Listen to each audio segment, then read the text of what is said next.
안녕하세요. 데일리머니입니다. 5월 둘째 주 시장은 또 한 번 트럼프의 입에 출렁였습니다. 이제 주식시장이 정말 랠리를 시작할 것. 영국과의 무역 협정 체결 직후에 트럼프 대통령이 직접 한 말입니다. 하지만 트럼프의 발언, 분명히 호재성 발언은 분명하지만 투자자들은 아직 완전히 믿지 못하고 있습니다.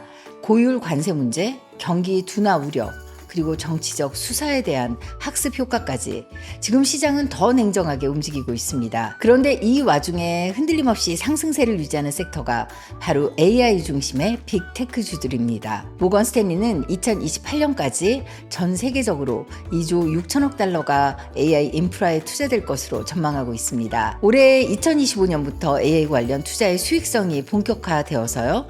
2028년에는 생성형 AI의 총 수익이 1조 1천억 달러에 이를 것으로 예측하고 있습니다. 시황도 건재하고 빅테크도 건재하고, 그런데 마음이 찜찜한 이유는 뭘까요? 딱 하나, 환율의 극심한 변동, 특히 달러의 약세입니다. 5월 9일 현재 달러 인덱스는 100.61 수준으로 최근 몇 주간의 약세를 보이고 있습니다. 연초 대비 약 7% 하락한 수치인데요. 지난해 1484원까지 올랐던 걸 기억하신다면 지금은 ETF가 올라봐야 환차손이 나면 무슨 소용이야? 이런 걱정이 당연한 흐름이죠. 그렇다면 지금 같은 환율 불안, 달러 약세 속에서 환차손은 줄이고 기회가 올 때마다 유망한 종목들에 투자할 수 있는 전략이 정말 필요한 때인 것 같습니다. 그래서 오늘은요, 앞으로 환율 변동 속에서 대처할 수 있는 투자 전략과 또 유망한 ETF들을 정리해봤습니다. 우선 이런 환율의 극심한 변동, 지금의 달러 약세, 정확히 왜 일어나고 있을까요?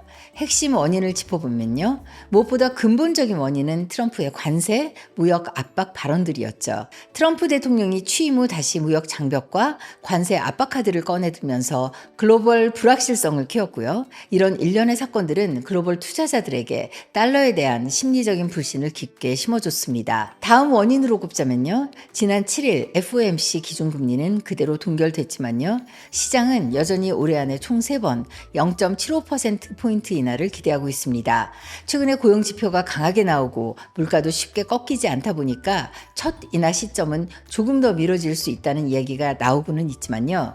그럼에도 불구하고 연말까지 금리가 3번 인하될 가능성은 여전히 유효하다는 게 시장의 분위기입니다. 결국 경기 둔화를 의식한 연준이 어느 순간 다시 완화 쪽으로 방향을 틀 거라는 기대가 여전히 살아있는 거죠. 골드만삭스를 비롯한 월가에서는 최근 이런 달러 약세 흐름이 단순한 단기 이벤트가 아니라 무역 정책의 변화와 연준의 스탠스 전환, 그리고 전반적인 글로벌 통화 환경의 구조적인 변화에서 비롯되고 있다고 분석하고 있습니다. 결국 관세 불확실성이 영국을 시작으로 조금씩 풀려가는 가운데 아시아 통화들은 강세를 보이고 있고, 연준은 당장은 아니지만 올해 안에 인하가 있을 수도 있다는 시그널을 계속 주고 있죠. 이 세 가지의 흐름이 맞물리면서 달러는 지금 본격적인 약세 국면으로 접어들고 있습니다. 단기 이슈가 아니라 중장기적으로 이어질 가능성이 크다는 게 월가의 시선인데요. 지금 같은 상황에서 가장 현실적이고 효과적인 환율 대응 투자 전략 첫 번째는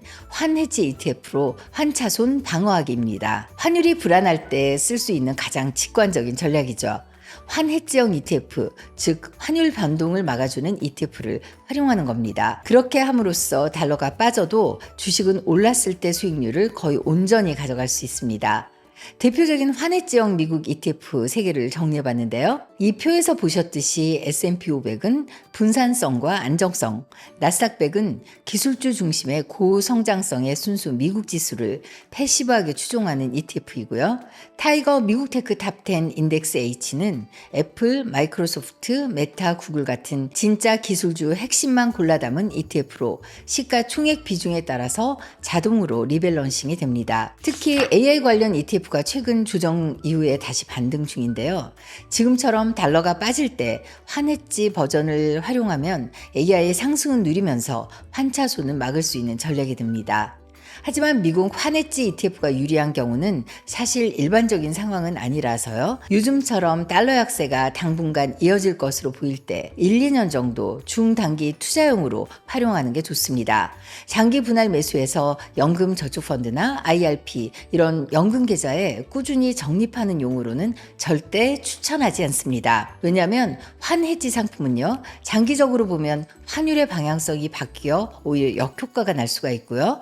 또 해지 비용이 지속적으로 발생하기 때문에 장기 복리의 수익률을 갉아먹을 수 있습니다. 또 무엇보다 환율이 오를 경우에는 오히려 기회를 놓치는 구조이기 때문에 장기 투자에 불리한 면이 아주 많습니다. 두 번째 추천 전략은요, 환율 리스크를 아예 제거하면서도 성장성과 방어력 그리고 현금 흐름까지 동시에 노릴 수 있는 방법입니다. 바로 국내 우량 기업들로 구성된 ETF에 투자하는 전략이죠. 특히 지난 2월에 세제 개편 이후에 많은 투자자들이 해외 대신 국내 ETF로 눈을 돌리고 있다는 점 여러분도 느끼셨을 겁니다. 이런 흐름 속에서 지금 시점에 잘 어울리고 실속 있는 국내 ETF 두 가지를 직접 골라봤습니다. 첫 번째 국내 ETF는 타이거 K방산 우주 ETF입니다.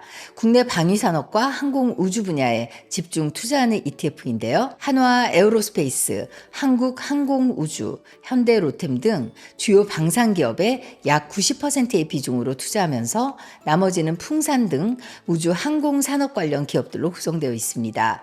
타이거 K방산 우주 ETF에 포함된 주요 기업들은 미국의 수출 비중이 낮습니다. 예를 들어서 한국 항공우주의 보잉 부품 수출 정도를 제외하면 대부분의 수출은요, 유럽과 중동 지역에 집중되어 있어서 미국의 관세 정책 변화에 직접적인 영향을 받지 않습니다. 또 방산 제품은 국가 안보라는 특수성으로 인해서 일반적인 무역 규제보다 군사적인 필요성이 우선시됩니다. 그래서 앞으로 미국의 관세 정책이 흔들리더라도 방산 제품의 수출은 비교적 안정적인 편입니다. 타이거 K방산 우주 ETF에 포함된 기업들은 유럽, 중동, 동남아 등 다양한 지역으로 수출을 확대하고 있습니다. 특히 유럽연합의 재무장 계획과 중동 지역의 방위비 증가로 인해서 한국 방산 기업들의 수출 기회가 확대되고 있다는 것도 K방산의 호재입니다. 2025년 5월 9일 기준 순자산 규모는 연초 대비 약 5배가 넘게 증가하면서 개인 투자자들의 자금 유입이 크게 늘었습니다. 올해 연초 대비 수익률은 103.51%로 전체 ETF 중에 3위입니다. 요즘처럼 해외 ETF의 배당 소득에 대한 연금계좌 세제 혜택이 사라진 이후에 국내 고배당주 ETF에 관심이 쏠리고 있는데요. 그 중에서도 최근 가장 주목받고 있는 ETF가 바로 플러스 고배당주 ETF입니다. 이 ETF는 우리금융지주, 하나금융지주, SK텔레콤 등 배당이 확실한 국내 대표 30가지 종목에 분산 투자하고 있습니다. 배당 성향이 높고 실적이 안정적인 기업들이 중심이죠. 특히 금융주 비중이 60% 이상으로 구성되어 있어서 금리 환경에 민감하게 반응하는 특징이 있습니다. 최근 한 달간 기준 수익률은 14.06%를 넘기면서 고배당 ETF 중에서도 단연 눈에 띄는 성과를 보였고요. 순자산도 6,900억 원을 돌파하면서 규모 면에서도 확실히 자리를 잡았습니다. 여기에 월 분배금도 주당 73원으로 인상이 되면서 연 배당 수익률은 약 5.65% 수준입니다. 눈여겨볼 점은요, 단지 배당이 많다는 게 아니라 배당이 꾸준히 성장하고 있다는 것인데요. 실제로 상장 이후에 연평균 배당 성장률이 15% 이상입니다. 단기 이벤트가 아니라 장기적인 캐시 플로우로도 안정적이라는 의미이죠. 비용도 효율적입니다. 매매 중개 수수료까지 감안한 실비용도 0.3105% 정도로 비교적 낮은 편입니다. 특히 연금저축펀드나 IRP 계좌를 통해서 투자하면 배당 소득세 없이 전액 재투자가 가능해서 은퇴 준비에 최적화된 구조입니다. 일반 계좌에서 투자한다고 해도요, 국내주로 이루어진 ETF라 매매 차익에 대해서는 비과세고 배당 소득에 대해서 15.4%의 배당 소득세를 원천 징수합니다. 이 수익은 금융소득 종합과세에 합산된다는 점 기억하세요. 최근 금리 인하가 이슈인데요. 금리 인하는 금융주에 부정적으로 작용하는 게 일반적입니다. 예대 마진이 줄어들 수 있기 때문인데요. 다만 국내 금융주는 이미 상당 부분 디스카운트 돼 있는 상태이고, 최근엔 배당 확대 정책과 자사주 매입 등 주주 환원 기조가 강해지면서 이 부정적인 영향이 상쇄되고 있다는 평가도 많습니다. 마지막 전략은 가장 쉬우면서도 원칙에 충실한 방법 아닐까 싶은데 싶은데요. IRP나 연금저축펀드, IS 계좌로 꾸준히 장기 분할 매수하는 겁니다. 지난해까지의 미국 ETF 열풍을 기억하실 거예요. 환율도 지금보다 훨씬 높았고 주가는 사상 고공행진을 했습니다. 그럼에도 사려는 투자자들이 정말 많았던 것 기억하시나요? 지금은 반대의 상황입니다. 주가는 조정장으로 많이 낮아져 있고요. 또 지금은 달러 약세로 같은 주가의 ETF를 훨씬 싸게 매수할 수 있는 오히려 절호의 기회입니다. 10년 이상 장기 투자한다면 나스닥 100, S&P 500과 같은 미국 지수형 ETF를 이 정도의 환율 변동에서 매수를 꾸준히 하는 것은 설사 앞으로 하락 흐름이 이어지더라도 환율 분산 차원에서 좋은 선택이라고 생각합니다. 지난 2월 배당소득에 대한 세제 개편으로 일부 과세 이연이 더 이상 유효하지 않더라도요. 세액 공제와 수령 시 낮은 소득세율 그리고 분리과세는 연금 계좌만의 굉장한 혜택이면 틀림없으니까요. 특히 연금저축펀드의 경우는 적금처럼 매달 자동 투자를 설정할 수가 있습니다. 이렇게 해두면 달러 약세일 때 더 많이 사게 되고 환율이 오르면 매입 단가가 자동 조절되어서 신경 쓰지 않아도 환율이 자연스럽게 분산됩니다. 지금처럼 달러가 불안할 때 무조건 들어가라는 말은 드릴 수 없습니다. 하지만 안 들어가서 기회를 놓치는 것도 같은 리스크입니다.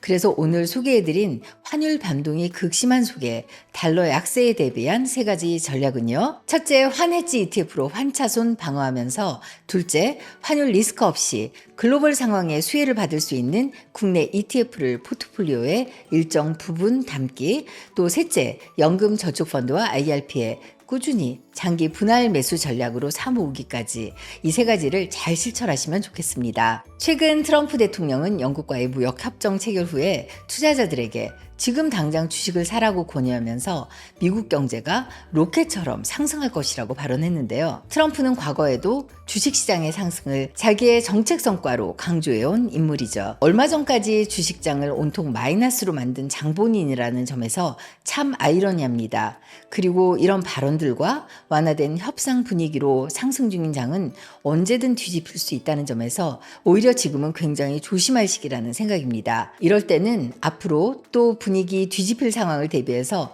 무엇을 얼마나 매수할 것인지를 꼼꼼히 계획해보고 대비하는 것이 좋을 것 같습니다. 달러 약세에 대비해 준비해본 오늘 영상이 여러분의 투자 정보에 도움이 되셨다면요. 구독, 좋아요, 알림 설정 지금 바로 꼭 눌러주세요. 항상 투자에 도움되는 정보와 아이디어를 드리기 위해서 최선을 다하겠습니다. 데일리머니였습니다.